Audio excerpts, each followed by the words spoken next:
These are Unit 1 Notes 4. Let's start by putting the date at the top, 9/20/19. All right, we're going to start with the I will be able to statement. This one's a little long. It says, I will be able to solve complex measures of central tendency word problems by using my knowledge of mean, median, mode, and range. I'll read it again. I will be able to solve complex measures of central tendency word problems by using my knowledge of mean, median, mode, and range. Okay, let's start by reading this question.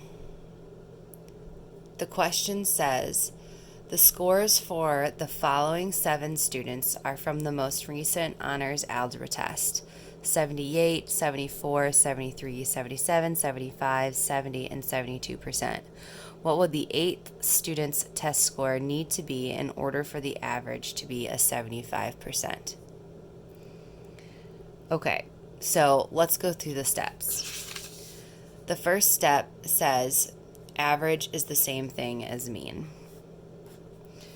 The second step says add up all of the scores, including the 8th student's score that we don't know, and divide by the number of students. Again, how do we represent something in math that is unknown? It's the variable x. So again, I'm going to add up all of the scores, including the 8th student's score, and then divide by the number of students.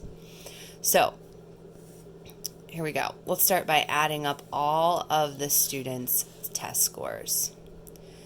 So the first one would be a 78 plus 74 plus 73 plus 77 plus 75 plus 70 plus 72.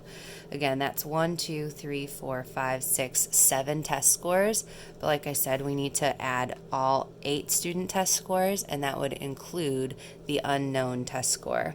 Then we're going to take that and we're going to divide that by the number of students.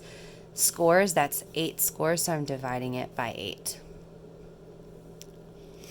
Now, the next step, step 3 says we want the average to be blank. Back to our question, it says we want the average to be a 75. That's the target average. So we want the average to be at 75 so we can set the equation equal to 75. So I'm going to go back to my expression right now and I'm going to create an equation. So I've got equals 75.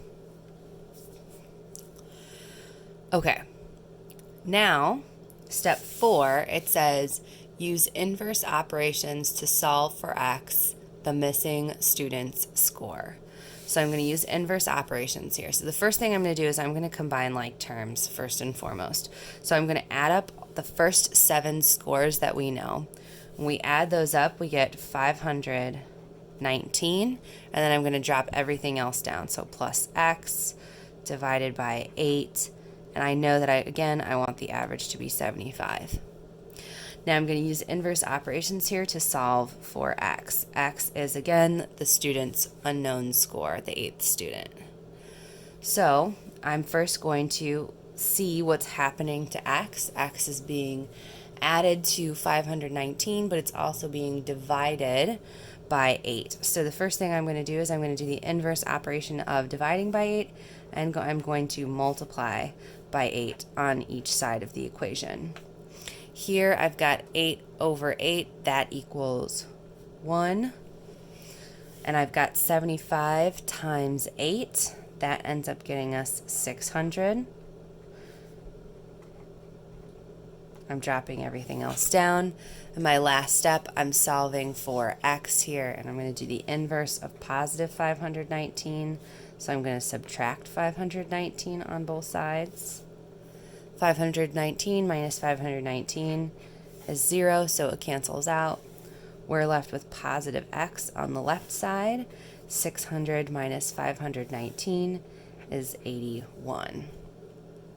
Let's go back to our steps. Step 5 says, write your answer in a complete sentence in context of the question. So I'm going to go back to what the question was asking me to find. It says, what would the 8th student's test score need to be in order for the average to be 75? So I'm going to restate my answer in context. I'm going to write the 8th student's test score would need to be exactly an 81% in order for the average class score to be a 75%.